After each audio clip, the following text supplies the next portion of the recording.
ಮುಂಜಾನೆಯ ಶುಭಾಶಯಗಳು ವಿದ್ಯಾರ್ಥಿಗಳೇ. ಇವತ್ತು ನಿನ್ನೆ ಮುಗಿದಿರತಕ್ಕಂಥ ಒಂದು ಗದ್ಯ ಭಾಗದ ಪ್ರಶ್ನೋತ್ತರಗಳನ್ನು ಇವಾಗ ಚರ್ಚೆ ಮಾಡೋಣ. ನಿನ್ನೆ ಒಂದು ಗದ್ಯ ಭಾಗ ಯಾವ್ದಪ್ಪ ಅಂದ್ರೆ ಗದ್ಯ ಭಾಗ 4 ಹಕ್ಕಿಗೂಡುಗಳ ನಿಗೂಢ ಜಗತ್ತು ಅಂತ ಹೇಳಿ. ಹಕ್ಕಿಗೂಡುಗಳ ನಿಗೂಢ ಜಗತ್ತು. ಈ ಹಕ್ಕಿಗೂಡುಗಳ ನಿಗೂಢ ಜಗತ್ತು ಅನ್ನೋ ಒಂದು ಭಾಗ ಪೂರ್ತಿಯಾಗಿ ನಿನ್ನೆ ಮುಗಿಸಿದ್ದೀವಿ. ಯಾವ ರೀತಿಯಾಗಿ ಅಂತಂದ್ರೆ ಇಲ್ಲಿ ವಿಶೇಷವಾಗಿ ಇಲ್ಲಿ ಹಕ್ಕಿಗಳು ಪಕ್ಷಿಗಳು ಯಾವ ರೀತಿಯಾಗಿ ತಮ್ಮ ಬದುಕನ್ನು ಸಾಗಿಸ್ತವೆ, ಅನೇಕ ಕಷ್ಟಗಳನ್ನು ಅನುಭವಿಸಿ ಇಲ್ಲಿ ಗೂಡನ್ನು ನಿರ್ಮಾಣ ಮಾಡ್ತವೆ. ಗೂಡನ್ನು ನಿರ್ಮಾಣ ಮಾಡ್ತಕ್ಕಂಥ ಒಂದು ಸಂದರ್ಭದಲ್ಲಿ ಅಲ್ಲಿ ವಿಜ್ಞಾನಿಯ ಒಂದು ತಂತ್ರಜ್ಞಾನ, ಕಲಾವಿದನ ಕಲೆ ಯಾವ ರೀತಿಯಾಗಿ ಅಲ್ಲಿ ಸಾಕಾರಗೊಳ್ಳುತ್ತದೆ ಅನ್ನೋದನ್ನು ಕೂಡ ಲೇಖಕರು ಚರ್ಚೆ ಮಾಡಿದ್ದಾರೆ. ಇಲ್ಲಿ ಅದರ ಜೊತೆಗೇನೆ ಅವು ಗೂಡನ್ನ ಯಾಕೆ ನಿರ್ಮಾಣ ಮಾಡ್ತವೆ ಅಲ್ಲಿ ಅನ್ನೋದನ್ನು ಹೇಳಿದ್ದಾರೆ. ಹಾಗೇನೆ ಅವು ಗೂಡನ್ನ ಎಲ್ಲೆಲ್ಲಿ ನಿರ್ಮಾಣ ಮಾಡ್ತವೆ, ಆಮೇಲೆ ಇತ್ತಿತ್ತಲಾಗಿ ಅವು ಗೂಡನ್ನ ಎಲ್ಲಿ ಆಶ್ರಯಿಸಿಕೊಂಡು ಯಾವ ಒಂದು ಪರಿಸರಕ್ಕೆ ಹೊಂದ್ಕೊಳ್ತಾ ಇದಾವೆ ಅನ್ನೋದನ್ನು ಹೇಳ್ತಾ ಇದ್ದಾರೆ ಅಲ್ಲಿ. ಆಮೇಲೆ ಅವುಗಳಲ್ಲಿ ಯಾವ ರೀತಿಯಾಗಿ ಅಂದ್ರೆ ಸೌಂದರ್ಯ ಪ್ರಜ್ಞೆ ಇದೆ ಅನ್ನೋದನ್ನು ಕೂಡ ಹೇಳ್ತಾ ಇದ್ದಾರೆ. ಆಮೇಲೆ ಒಂದು ಉದಾಹರಣೆ ಕೂಡ ಹೇಳ್ತಾರೆ ಅಲ್ಲಿ. ಅಮೆರಿಕದಲ್ಲಿದ್ದಿರ್ತಕ್ಕಂಥ ಪಕ್ಷಿ ಆಗಿರ್ಬೋದು, ನಮ್ಮ ಭಾರತದಲ್ಲಿರ್ತಕ್ಕಂಥ ಪಕ್ಷಿಗಳು ಯಾವ ರೀತಿ ಗೂಡನ್ನ ನಿರ್ಮಾಣ ಮಾಡ್ತಾ ಅನ್ನೋದು ಇಲ್ಲಿ ಲೇಖಕರು ಚರ್ಚೆ ಮಾಡಿದ್ದಾರೆ ಅಂತ ಹೇಳ್ಬೋದು. ಇಲ್ಲಿ ಇವತ್ತು ಈ ಒಂದು ಗದ್ಯ ಭಾಗ ನಾವು ನೋಡಿದೀವಿ. ಈ ಗದ್ಯ ಭಾಗದ ಒಂದು ಏನಂದ್ರೆ ಪ್ರಶ್ನೋತ್ತರಗಳನ್ನು ಈಗ ಚರ್ಚೆ ಮಾಡೋಣ. ಇವಾಗ ಈ ನೋಡ್ರಿ ಮೊದಲನೇ ಪ್ರಶ್ನೆ, ಒಂದು ವಾಕ್ಯದಲ್ಲಿ ಮೊದಲನೇ ಪ್ರಶ್ನೆಯನ್ನ ನೋಡ್ತೀವಿ. ಇವಾಗ ಸಸ್ತನಿಗಳ ಆಶ್ರಯದಾನಗಳು ಯಾವುವು ಅಂತ ಹೇಳಿ ಪ್ರಶ್ನೆ ಇದೆ ಇಲ್ಲಿ. ಸಸ್ತನಿಗಳ ಆಶ್ರಯದಾನಗಳು ಯಾವುವು ಅಂತ ಹೇಳಿ ಇದಕ್ಕೆ ಉತ್ತರ ಸಸ್ತನಿಗಳ ಆಶ್ರಯದಾನಗಳು ಇಲ್ಲಿ ಯಾವ ಹೇಳ್ಬಹುದಪ್ಪ ಅಂದ್ರೆ ಗುಹೆ, ಕೊಠರೆ, ಗೂಡು, ಬಿಲ ಅಂತ ಹೇಳ್ಬೇಕು. ಸಸ್ತನಿಗಳ ಆಶ್ರಯದಾನಗಳು ಗುಹೆ, ಕೊಠರೆ, ಬಿಲ, ಗೂಡು ಅಂತ ಹೇಳಿ ಹೇಳ್ಬೇಕು. ಇನ್ನ ಎರಡನೇ ಪ್ರಶ್ನೆ, ಅಸ್ಪೃಶ್ಯತೆ ಆಚರಿಸುವ ಮನುಷ್ಯನಿಗೆ ಹಕ್ಕಿಗಳು ಯಾವ ಪಾಠ ಹೇಳುತ್ತವೆ ಅಂತ ಇತ್ತಿಲ್ಲಿ. ಅಸ್ಪೃಶ್ಯತೆ ಆಚರಿಸುವ ಮನುಷ್ಯನಿಗೆ ಹಕ್ಕಿಗಳು ಯಾವ ಪಾಠ ಹೇಳುತ್ತವೆ? ಇದಕ್ಕೆ ಉತ್ತರ ಅಸ್ಪೃಶ್ಯತೆ ಆಚರಿಸುವ ಮನುಷ್ಯನಿಗೆ ಸ್ಪರ್ಶ ಸಂಜೀವಿನಿಯ ಪಾಠ ಹೇಳುತ್ತವೆ ಅಂತ ಹೇಳ್ಬೇಕಿಲ್ಲಿ. ಯಾವುದು? ಸ್ಪರ್ಶ ಸಂಜೀವಿನಿಯ ಪಾಠ ಹೇಳುತ್ತವೆ ಅಂತ ಹೇಳಿ ಇದಕ್ಕೆ ಉತ್ತರ ಹೇಳಬೇಕು ನಾವು. ಇನ್ನು ಮೂರನೇ ಪ್ರಶ್ನೆ, ಹಕ್ಕಿಗೂಡಿನಲ್ಲಿ ಯಾವುದರ ಸಮನ್ವಯತೆ ಇದೆ ಅಂತ ಐತೆ ಪ್ರಶ್ನೆ. ಹಕ್ಕಿಗೂಡಿನಲ್ಲಿ ಯಾವುದರ ಸಮನ್ವಯತೆ ಇದೆ ಅಂತ ಹೇಳಿ ಪ್ರಶ್ನೆ ಇದೆ. ಹಕ್ಕಿಗೂಡಿನಲ್ಲಿ ಕಲಾವಿದನ ಸ್ವಬೋಧನತೆ ಮತ್ತು ವಿಜ್ಞಾನಿಯ ತಂತ್ರಜ್ಞಾನದ ಸಮನ್ವಯತೆ ಇದೆ ಅಂತ ಹೇಳ್ಬೇಕಿಲ್ಲಿ. ಯಾವುದು? ಹಕ್ಕಿಗೂಡಿನಲ್ಲಿ ಕಲಾವಿದನ ಸ್ವಬೋಧನತೆ ಮತ್ತು ವಿಜ್ಞಾನಿಯ ತಂತ್ರಜ್ಞಾನದ ಸಮನ್ವಯತೆ ಇದೆ ಅಂತ ಹೇಳಿ ಈ ಒಂದು ಪ್ರಶ್ನೆಗೆ ಉತ್ತರ ಹೇಳ್ಬೋದು ನಾವು ಇಲ್ಲಿ. ಇನ್ನು ನಾಲ್ಕನೇ ಪ್ರಶ್ನೆ, ಹಕ್ಕಿಗಳು ಗೂಡು ಕಟ್ಟುವ ಸಾಮರ್ಥ್ಯಕ್ಕೆ ಮಿತಿಯೊಡ್ಡುವ ಅಂಶಗಳು ಯಾವುವು ಅಂತ ಇದ್ದೀವಿ. ಹಕ್ಕಿಗಳು ಗೂಡು ಕಟ್ಟುವ ಸಾಮರ್ಥ್ಯಕ್ಕೆ ಮಿತಿಯೊಡ್ಡುವ ಅಂಶಗಳು ಯಾವುವು ಅಂತ ಇದ್ದಿಲ್ಲಿ. ಹಕ್ಕಿಗಳು ಗೂಡು ಕಟ್ಟುವ ಒಂದು ಸಾಮರ್ಥ್ಯಕ್ಕೆ ಮಿತಿಯೊಡ್ಡುವ ಅಂಶಗಳಂದ್ರೆ ಇಲ್ಲಿ ಯಾವ ಹೇಳ್ಬೋದಪ್ಪ ಅಂದ್ರೆ ಅವುಗಳ ದೇಹದ ಸ್ವರೂಪ ಮತ್ತು ಪರಿಸರದ ವೈಲಕ್ಷಣ್ಯಗಳು ಅಂತ ಹೇಳ್ಬೇಕು ನಾವು. ಅವುಗಳ ದೇಹದ ಸ್ವರೂಪ, ಪರಿಸರದ ವೈಲಕ್ಷಣ್ಯಗಳು, ಬಲಿ ಬೇಟೆ ಸಂಬಂಧಗಳು ಅದರ ಸಾಮರ್ಥ್ಯಕ್ಕೆ ಮಿತಿಯೊಡ್ಡುತ್ತವೆ ಅಂತ ಹೇಳಿ ಹೇಳ್ಬೇಕು ನಾವು. ನೋಡ್ರಿ, ಹಕ್ಕಿಗಳು ಗೂಡು ಕಟ್ಟುವ ಸಾಮರ್ಥ್ಯಕ್ಕೆ ಮಿತಿಯೊಡ್ಡುವ ಅಂಶಗಳು ಯಾವ ಅಂತಂದಾಗ ಅದಕ್ಕೆ ಉತ್ತರ ಹಕ್ಕಿಗಳ ಒಂದು ದೇಹದ ಸ್ವರೂಪ, ಪರಿಸರದ ವೈಲಕ್ಷಣ್ಯಗಳು, ಬಲಿಬೇಟೆ ಸಂಬಂಧಗಳು ಇದರ ಸಾಮರ್ಥ್ಯಕ್ಕೆ ಮಿತಿಯೊಡ್ಡುವ ಅಂಶಗಳಾಗಿವೆ ಅಂತ ಹೇಳಿ ಹೇಳಬೇಕಿಲ್ಲಿ. ಇನ್ನು ಐದನೇ ಪ್ರಶ್ನೆ, ಅಮೆರಿಕದಲ್ಲಿ ಗ್ಯಾನೆಟ್ ಕಡಲ ಹಕ್ಕಿ ಗೂಡನ್ನ ಯಾವ ವಸ್ತುಗಳಿಂದ ಅಲಂಕರಿಸಿತ್ತು ಅಂತ ಹೇಳಿ ಪ್ರಶ್ನೆ ಇದೆ ಇಲ್ಲಿ. ಅಮೆರಿಕದಲ್ಲಿ ಗ್ಯಾನೆಟ್ ಕಡಲ ಹಕ್ಕಿ ಯಾವ ವಸ್ತುಗಳಿಂದ ಗೂಡನ್ನ ಅಲಂಕರಿಸಿತ್ತು ಅಂತ ಹೇಳೋ ಪ್ರಶ್ನೆ ಇದೆ ಇಲ್ಲಿ. ಇಲ್ಲಿ ಉತ್ತರ ಅಮೆರಿಕದಲ್ಲಿ ಗ್ಯಾನೆಟ್ ಎಂಬ ಕಡಲ ಹಕ್ಕಿ ಗಾಲ್ಫ್ ಚೆಂಡು, ನೀಲಿ ಶಿಶೆಚೂರು, ಈರುಳ್ಳಿ ಸಿಪ್ಪೆ ಮತ್ತು ಸಣ್ಣ ಬೊಂಬೆಯೊಂದನ್ನು ತೆಗೆದುಕೊಂಡು ಗೂಡನ್ನ ಅಲಂಕರಿಸಿತ್ತು ಅಂತ ಹೇಳಿ ಉತ್ತರವನ್ನ ನಾವು ಹೇಳಬೇಕು. ಇನ್ನ ಮುಂದಿನ ಪ್ರಶ್ನೆಗಳು ಇಲ್ಲಿ 2-3 ವಾಕ್ಯಗಳಲ್ಲಿ ಉತ್ತರಿಸಿರಿ. ಪ್ರಶ್ನೆಗಳನ್ನ ನೋಡೋಣ. ಇಲ್ಲಿ 2-3 ವಾಕ್ಯಗಳಲ್ಲಿ ಉತ್ತರ ನೀಡ್ತಕ್ಕಂಥ ಪ್ರಶ್ನೆಗಳು.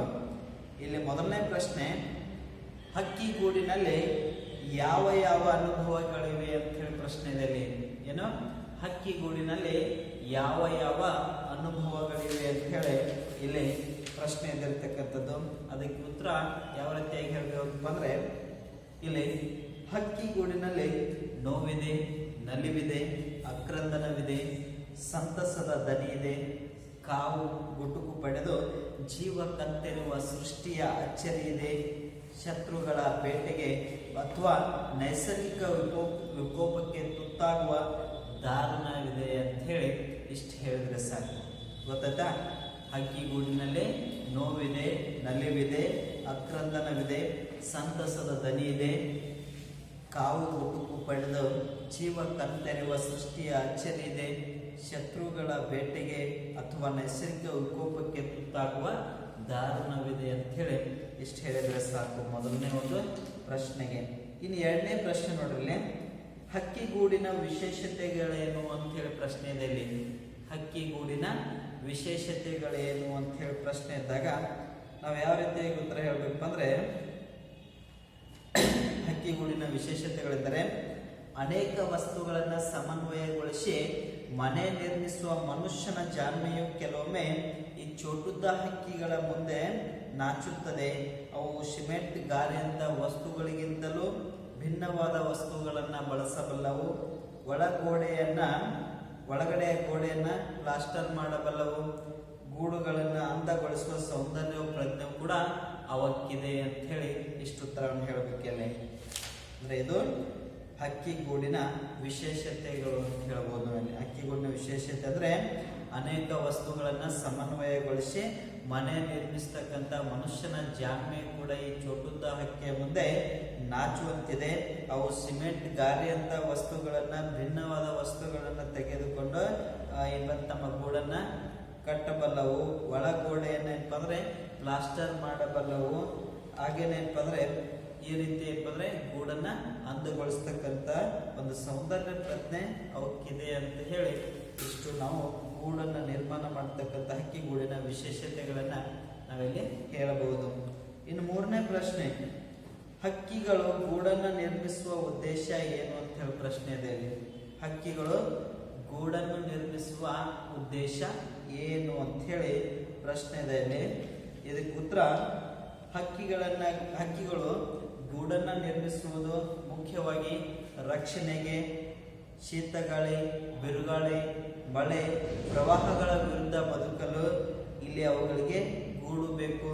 ಹಾಗೆಯೇ ಮರುಭೂಮಿಯಂತ ಪ್ರದೇಶಗಳಲ್ಲಿ ಮರಳಿನ ಪ್ರಖರ ಹೊಡೆತ, ಪ್ರಖರ ಸೂರ್ಯರಶ್ಮಿ ಮುಂತಾದ ಹವಾಮಾನ ವೈಪರೀತ್ಯಗಳನ್ನು ಪ್ರತಿರೋಧಿಸಲು ಗೂಡು ಬೇಕು.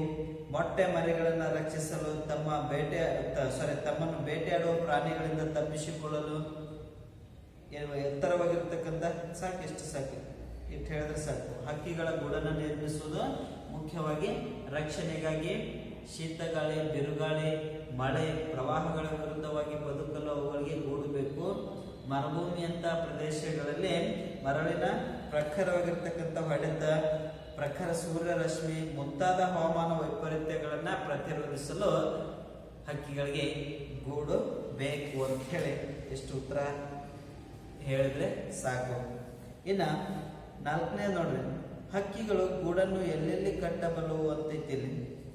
ಹಕ್ಕಿಗಳು ಗೂಡನ್ನು ಎಲ್ಲೆಲ್ಲಿ ಕಟ್ಟಬಲ್ಲವು ಅಂತ ಹೇಳಿ ಪ್ರಶ್ನೆ ಇದೆ. ಇಲ್ಲಿ ಉತ್ತರವನ್ನು ನಾವು ಹೇಗೆ ಹೇಳ್ಬೋದಪ್ಪ ಅಂದ್ರೆ, ಹಕ್ಕಿಗಳು ಪರ್ವತಗಳನ್ನೇರಿ ಸಾಗರ ದ್ವೀಪಗಳನ್ನು ದಾಟುವ ಹಕ್ಕಿಗಳು ಏನಂದ್ರೆ ತಮಗಿರುವ ಅಪೂರ್ವವಾದ ಹಾರಾಟ ಶಕ್ತಿಯಿಂದ ಎಲ್ಲೆಂದರಲ್ಲಿ ಗೂಡು ನಿರ್ಮಾಣ ಮಾಡಬಹುದಾಗಿರ್ತಕ್ಕಂಥ ಅನಂತ ಅವಕಾಶಗಳನ್ನ ಪಡೆದಿದೆ. ಅದಕ್ಕಾಗಿ ಅದು ಸಾಗರ ದ್ವೀಪ, ಗಿರಿ ಶಿಖರದ ನೆತ್ತಿ, ಮನುಷ್ಯ ನುಸುಳಲಾರದ ವನ ನಿಬಿಡ ನಿಬಿಡವಾಗಿರ್ತಕ್ಕಂಥ ವನಶ್ರೇಣಿ, ಸೂರ್ಯನ ಬೆಳಕಿಗೂ ಪ್ರವೇಶ ನಿರಾಕರಿಸುವ ಕಗ್ಗತ್ತಲ ಕಣಿವೆ, ಹಾಗೆಯೇ ರಕ್ತ ಹೆಪ್ಪಗಟ್ಟಿಸುವ ಶೀತಲ ಧ್ರುವ, ಹೀಗೆ ಎಲ್ಲೆಲ್ಲೂ ಅವು ಗೂಡನ್ನ ನಿರ್ಮಾಣ ಮಾಡಬಲ್ಲವು ಅಥವಾ ಕಟ್ಟಬಲ್ಲವು ಅಂತ ಹೇಳಿ ಇದಕ್ಕೆ ಉತ್ತರವನ್ನು ನಾವು ಹೀಗೆ ಹೇಳ್ಬಹುದು.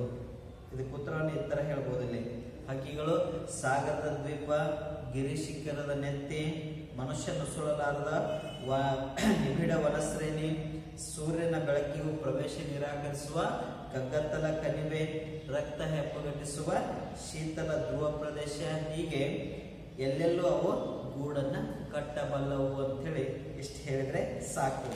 ಇನ್ನು ಮುಂದಿನದಾಗಿ ಹಕ್ಕಿಗಳು ಬದಲಾದ ಪರಿಸರಕ್ಕೆ ಹೊಂದಿಕೊಂಡು ಗೂಡು ಕಟ್ಟುವುದಕ್ಕೆ ಲೇಖಕರು ಯಾವ ಉದಾಹರಣೆಗಳನ್ನ ನೀಡುತ್ತಾರೆ ಅಂತ ಹೇಳಿ ಪ್ರಶ್ನೆ ಇದೆ. ಇಲ್ಲಿ ಏನು ಪ್ರಶ್ನೆ?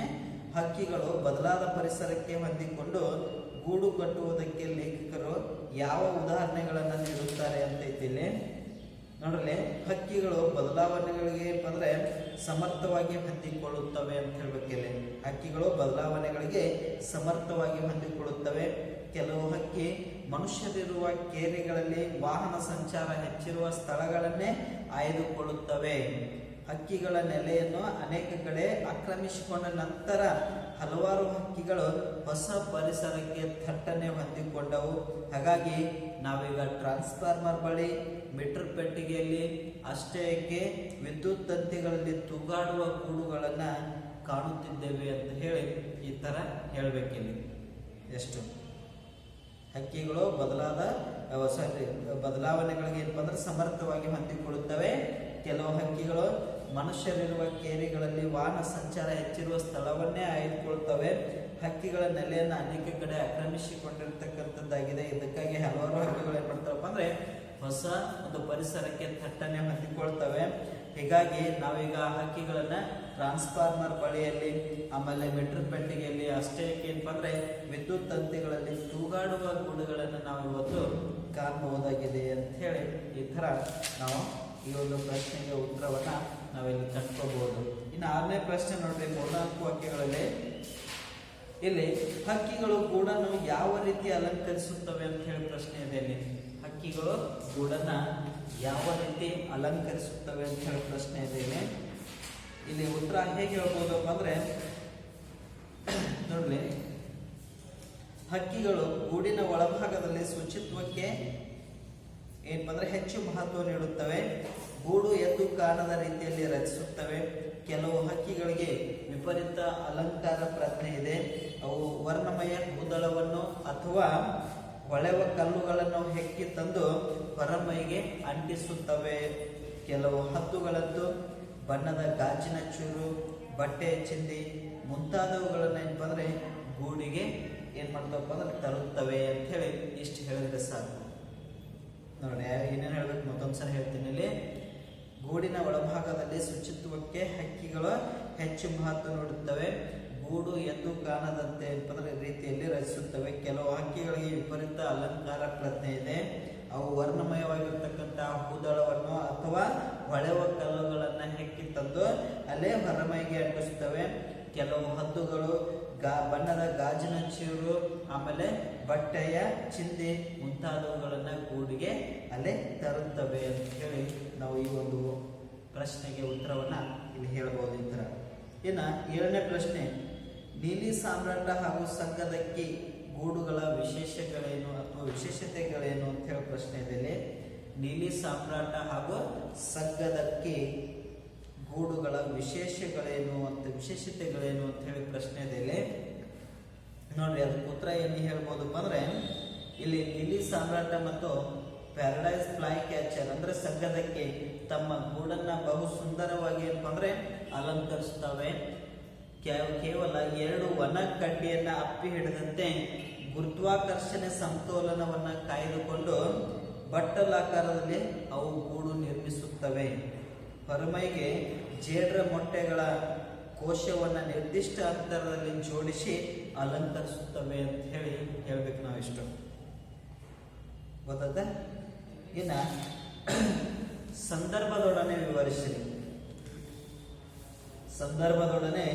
ವಿವರಿಸಿರಿ ಅಂತ ಹೇಳಿ ನೋಡ್ಬೋದಲ್ಲಿ ಇಲ್ಲಿ ಸಂದರ್ಭದೊಳಗೆ ವಿವರಿಸಿ ಅಂದಾಗ ಅವಕಾಶ ಮತ್ತು ಅದೃಷ್ಟಕ್ಕೆ ತಮ್ಮ ಸಂತತಿಯ ಉಳಿವನ್ನು ಒಡ್ಡುತ್ತವೆ ಅಂತ ಹೇಳಿ ಪ್ರಶ್ನೆಯಲ್ಲಿ ಅವಕಾಶ ಮತ್ತು ಅದೃಷ್ಟಕ್ಕೆ ತಮ್ಮ ಸಂತತಿಯ ಉಳಿವನ್ನ ಒಡ್ಡುತ್ತವೆ ಅಂತ ಹೇಳಿ ಪ್ರಶ್ನೆಯಲ್ಲಿ ನೋಡ್ರಿ ಇಲ್ಲಿ ಪಾಠ ಹಕ್ಕಿಗೂಡುಗಳ ನಿಗೂಢ ಜಗತ್ತು ಅಂತ ಹೇಳ್ಬೇಕು. ಇಲ್ಲಿ ಲೇಖಕರು ಅಂದಾಗ 3 ಜನ ಲೇಖಕರ ಹೆಸರನ್ನ ಬರೀಬೇಕು. ಇಲ್ಲಿ ಏನಂತ ಕೆ ಪುಟ್ಟಸ್ವಾಮಿ, ಕೃಪಾಕರ ಮತ್ತು ಸೇನಾನಿ ಅಂತಕ್ಕಂಥದ್ದು. ನೋಡ್ರಿ ಇದರ ಆಕಾರ ಕೃತಿ ಜೀವಜಾಲ ಅಂತ ಹೇಳ್ಬೇಕು. ಇಲ್ಲಿ ಆಕಾರ ಕೃತಿ ಜೀವಜಾಲ ಅಂತ ಹೇಳ್ಬಹುದು. ಇಲ್ಲಿ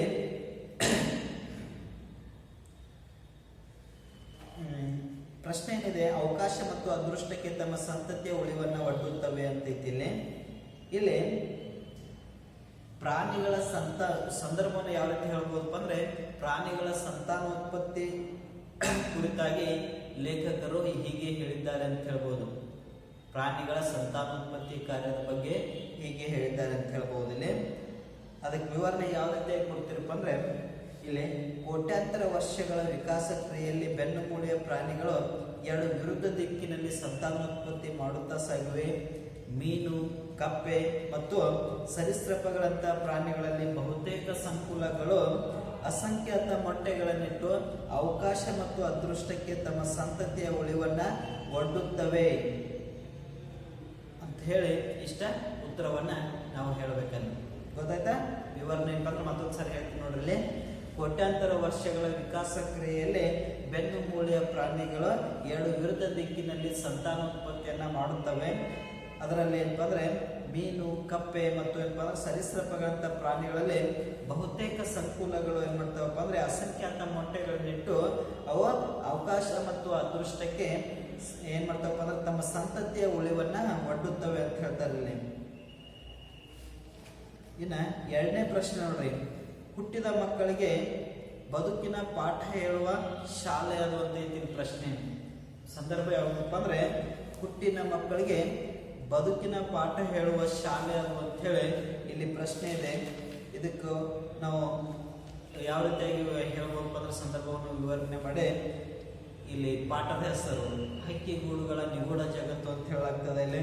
ಆಮೇಲೆ ಲೇಖಕರು ಕೆ ಪುಟ್ಟಸ್ವಾಮಿ, ಕೃಪಾಕರ ಮತ್ತು ಸೇನಾನಿ ಅಂತ ಹೇಳಬೇಕು. ಆಮೇಲೆ ಇಲ್ಲಿ ಆಕಾರ ಜೀವಜಾಲ ಅನ್ನೋದು ಇದರ ಆಕಾರವಾಗಿರ್ತಕ್ಕಂಥದ್ದು.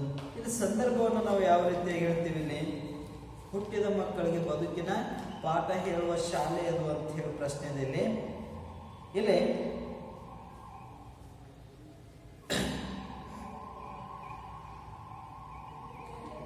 ಇಲ್ಲಿ ಸಂದರ್ಭವನ್ನು ಯಾವ ರೀತಿಯಾಗಿ ಹೇಳ್ತೀವಪ್ಪ ಅಂದ್ರೆ ಹಕ್ಕಿಗೂಡಿನಲ್ಲಿ ಬದುಕಿನ ಅನುಭವಗಳನ್ನ ಕುರಿತು ಲೇಖಕರು ಹೇಗೆ ಹೇಳಿದ್ದಾರೆ ಅಂತ ಹೇಳ್ಬೇಕಲ್ಲಿ.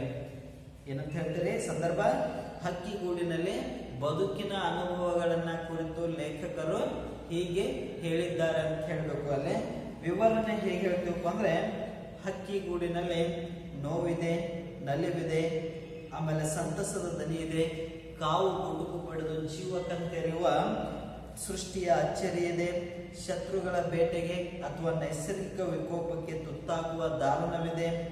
ಈ ಅವಘಡಗಳನ್ನ ಎದುರಿಸಿ ಬದುಕುವ ಸಾಹಸಗಾಥೆಯಲ್ಲಿ ಕಾಣುತ್ತೇವೆ. ಇಲ್ಲಿ ಕಲಾವಿದನ ಸ್ವಬೋಧನತೆ, ಆಮೇಲೆ ವಿಜ್ಞಾನಿಯ ತಂತ್ರಜ್ಞಾನ ಇಲ್ಲಿ ಸಮನ್ವಯಗೊಂಡಿದೆ. ಇದು ಹುಟ್ಟಿದ ಮಕ್ಕಳಿಗೆ ಬದುಕಿನ ಪಾಠ ಹೇಳುವ ಶಾಲೆ ಅಂತ ಹೇಳಿ ಲೇಖಕರು ಇದನ್ನ ಏನ್ ಮಾಡ್ತಾರಪ್ಪ ಅಂದ್ರೆ ವರ್ಣಿಸ್ತಾರೆ ಅಂತ ಹೇಳಿ ಹೇಳಲಾಗ್ತದೆ. ಇಲ್ಲಿ ಅಂದ್ರೆ ಈ ತರ ನಾವು ಸಂದರ್ಭವನ್ನು ವಿವರಣೆ ಮಾಡಿ ಹೇಳ್ಬೇಕು. ಇನ್ನು 3ನೇ ಪ್ರಶ್ನೆ ನೋಡ್ರಿ, ಇಲ್ಲಿ ವಾಸ್ತುಶಿಲ್ಪಿಯ ಕಲ್ಪನೆ ಸಾಕಾರಗೊಳ್ಳುತ್ತದೆ ಅಂತ ಐತಿ. ಇಲ್ಲಿ ವಾಸ್ತುಶಿಲ್ಪಿಯ ಕಲ್ಪನೆ ಸಾಕಾರಗೊಳ್ಳುತ್ತದೆ ಅಂತ ಹೇಳಿ ಪ್ರಶ್ನೆ ಇದೆ. ಇಲ್ಲಿ ವಾಸ್ತುಶಿಲ್ಪಿಯ ಕಲ್ಪನೆ ಸಾಕಾರಗೊಳ್ಳುತ್ತದೆ ಅಂತ ಐತಿ. ಇಲ್ಲಿ ನಾವು ಏನಪ್ಪ ಅಂದ್ರೆ ಸಂದರ್ಭವನ್ನು ಹೇಗೆ ಹೇಳ್ತೀವಿ ಅಂದ್ರೆ ಪಾಠ ಹಕ್ಕಿಗೂಡುಗಳ ನಿಗೂಢ ಜಗತ್ತು, ಲೇಖಕರು ಕೆ ಪುಟ್ಟಸ್ವಾಮಿ, ಕೃಪಾಕರ ಮತ್ತು ಸೇನಾನಿ ಅಂತ ಹೇಳ್ತೀವಿ ಇಲ್ಲಿ. ಆಮೇಲೆ ಆಕರ ಜೀವಜಾಲ ಅಂತ ಹೇಳಿ ಹೇಳ್ತೀವಿ. ಇನ್ನು ಇದ್ರ ಸಂದರ್ಭ ನೋಡ್ರಿ, ಇಲ್ಲಿ ವಾಸ್ತುಶಿಲ್ಪಿಯ ಕಲ್ಪನೆ ಸಾಕಾರಗೊಳ್ಳುತ್ತದೆ ಅಂತ ಹೇಳಿ ಪ್ರಶ್ನೆ ಇದೆ. ಇಲ್ಲಿ ಹಕ್ಕಿಗೂಡಿನ ವಿಶೇಷತೆಗಳನ್ನು ಕುರಿತು ಲೇಖಕರು ಹೀಗೆ ಹೇಳಿದ್ದಾರೆ ಅಂತ ಹೇಳಬೇಕು ಸಂದರ್ಭವನ್ನು. ಹಕ್ಕಿಗೂಡುಗಳ ವಿಶೇಷತೆಯನ್ನು ಕುರಿತು ಲೇಖಕರು ಹೀಗೆ ಹೇಳಿದ್ದಾರೆ. ವಿವರಣೆ ನೋಡಿ, ವಿವರಣೆಯಲ್ಲಿ ಹೇಗೆ ಬರೀಬೇಕು ಅಂದ್ರೆ,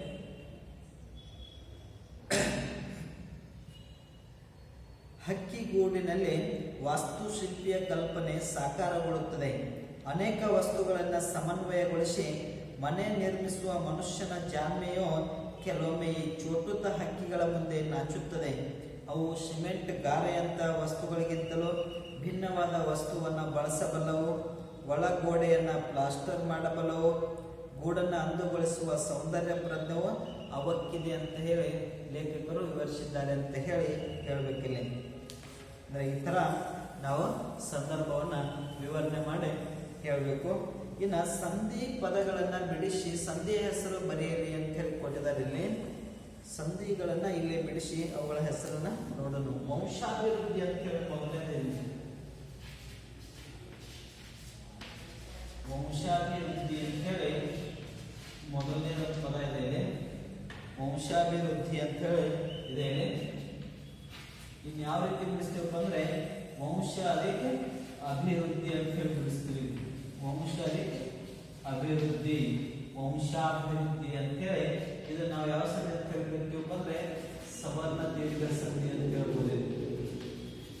ಸವರ್ಣ ದೀರ್ಘ ಸಂಧಿ, ಸವರ್ಣ ದೀರ್ಘ ಸಂಧಿ. ಇನ್ನು ಎರಡನೇ ನೋಡ್ರಿ, ಸಂತಾನಾಭಿವೃದ್ಧಿ ಅಂತ ಇರ್ತೀವಿ. ಸಂತಾನಾಭಿವೃದ್ಧಿ ಅಂತ ಪ್ರಶ್ನೆ ಇದೆ. ಇದು ಕೂಡ ಏನಂದ್ರೆ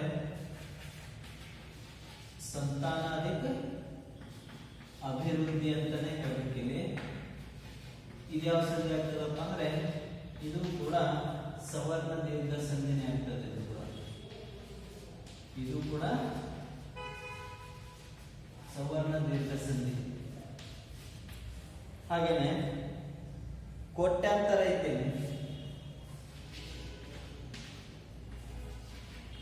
ಕೋಟ್ಯಾಂತರ, ಕೋಟ್ಯಾಂತರ ಅಂತ ಐತಿವಿ. ಇದನ್ನ ಯಾವ ರೀತಿ ಬಿಡಿಸಬೇಕಪ್ಪ ಅಂದ್ರೆ, ಕೋಟಿ ಅಧಿಕ ಅಂತರ ಅಂತ ಹೇಳಿ ಬಿಡಿಸ್ತೀವಿ ನಾವು. ಕೋಟಿ ಅಧಿಕ ಅಂತರ, ಕೋಟ್ಯಾಂತರ ಅಂತ ಹೇಳಿ ನಾವಿಲ್ಲಿ ಎನ್ ಸಂಧಿ ಅಂತ ಹೇಳ್ಬೋದು. ಯಾವುದು ಎನ್ ಸಂಧಿ ಅಂತ ಹೇಳಿ. ಓಕೆ, ಇನ್ನು ಆಶ್ರಯದಾನ ಅಂತ ಐತಿ. ಆಶ್ರಯ ದಾನ ಇದನ್ನ ಯಾವ ರೀತಿಯಾಗಿ ಬಿಡಿಸ್ತೇವಪ್ಪ ಅಂದ್ರೆ, ಆಶ್ರಯ ಅಧಿಕ ದಾನ, ಆಶ್ರಯ ದಾನ ಅಂತ ಹೇಳಿ ಬಿಡಿಸ್ತೀವಿ. ಇಲ್ಲಿ ಯಾವ ಸಂಧಿ ಅಂತ ಹೇಳ್ತೀವಪ್ಪ ಅಂದ್ರೆ, ನಾವು ಆದೇಶ ಸಂಧಿ ಅಂತ ಹೇಳ್ತೀವಿ. ಆದೇಶ ಸಂಧಿ. ನೆಕ್ಸ್ಟ್ ಬಟ್ಟಲಾಕಾರ ಅಂತ ಐತಿ.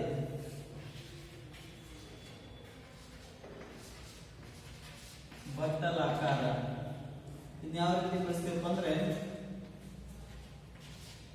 ಬಟ್ಟಲು ಅದಕ್ಕೆ ಆಕಾರ ಅಂತ ಹೇಳಿ ಬಿಡಿಸ್ಬೇಕು. ಇದು ಲೋಪ ಸಂಧಿ.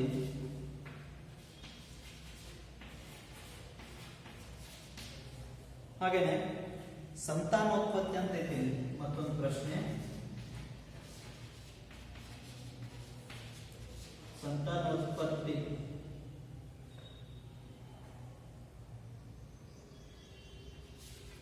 ಸಂತಾನೋತ್ಪತ್ತಿ ಅಂತ ಐತಿ. ಇಲ್ಲಿ ಇದನ್ನ ಯಾವ ರೀತಿ ಬಿಡಿಸ್ತೀವಪ್ಪ ಅಂದ್ರೆ, ಸಂತಾನಾಧಿಕ ಉತ್ಪತ್ತಿ ಅಂತ ಬಿಡಿಸ್ಬೇಕಿಲ್ಲಿ. ಸಂತಾನಾಧಿಕ ಉತ್ಪತ್ತಿ ಅಂತ ಬಿಡಿಸ್ಬೇಕಿಲ್ಲಿ. ಇದು ಗುಣಸಂಧಿಗೆ ಉದಾಹರಣೆ ಆಗ್ತದೆ. ಸಂತಾನಾಧಿಕ ಉತ್ಪತ್ತಿ, ಸಂತಾನೋತ್ಪತ್ತಿ ಅಂತ ಹೇಳಿ ಗುಣಸಂಧಿಗೆ ಉದಾಹರಣೆ ಆಗ್ತದೆ. ಇವೇನಪ್ಪ ಅಂದ್ರೆ ಸಂಧಿಗಳು ನೋಡಿದ್ವಿ. ಇನ್ನು ಸ್ವಂತ ವಾಕ್ಯಗಳನ್ನ ತಂದು ಬರೆಯಿರಿ. ಇನ್ನು ವಿರುದ್ಧಾರ್ಥಕ ಪದಗಳು, ಸಹಜ, ಅಸಹಜ, ಪ್ರಜ್ಞೆ, ಅಪ್ರಜ್ಞೆ, ನಿರ್ಜೀವ, ಜೀವ, ಸ್ಪರ್ಶ, ಅಸ್ಪರ್ಶ ಅಂತ ಹೇಳ್ಬೋದು. ಆಮೇಲೆ ನಿರಾಕರಿಸು, ಸ್ವೀಕರಿಸು.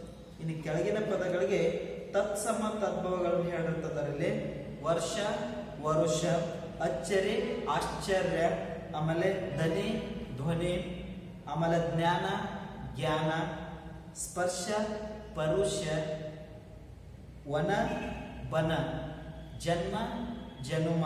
ಈ ರೀತಿ ನಾವು ಈ ತತ್ಸಮ ತದ್ಭವಗಳನ್ನ ಹೇಳಬಹುದಿಲ್ಲಿ. ಆಮೇಲೆ ಗಾದೆ ಮಾತನ್ನ ವಿಸ್ತರಿಸಿ ಬರೀರಿ ಅಂತ ಹೇಳಿದಾರೆ ಇಲ್ಲಿ. ಹಕ್ಕಿಗಳಿಗೆ ಗೂಡು, ಮಕ್ಕಳಿಗೆ ತಾಯಿ ಅಂತ ಹೇಳಿ ನಾನು ಪಾಠ ಹೇಳುವಾಗಲೇ ಕೂಡ ಅವಾಗ ಇದನ್ನ ಹೇಳಿದ್ದೆ. ನಾನು ಗಾದೆ ಮಾತುಗಳ ವಿಸ್ತರಣೆ ಹೇಗೆ ಮಾಡಬೇಕು, ಅಲ್ಲಿ ಯಾವ ರೀತಿಯಾಗಿ ಹೇಳಿಕೆಯನ್ನು ಬರೆದು ಅದರ ಒಂದು ಅರ್ಥ ವಿವರಣೆಯನ್ನು ಬರೆದು ಇದನ್ನು ಕೂಡ ಗಾದೆಯನ್ನು ವಿವರಣೆ ಮಾಡಿ ನಿಮ್ಮ ನೋಟ್ ಪುಸ್ತಕದಲ್ಲಿ ಈ ಪ್ರಶ್ನೋತ್ತರಗಳನ್ನ ಆಮೇಲೆ ಈ ಭಾಷಾ ಬಸ್ ಎಲ್ಲವನ್ನು ಕೂಡ ಬರೆದಿಡಿ. ಧನ್ಯವಾದಗಳು.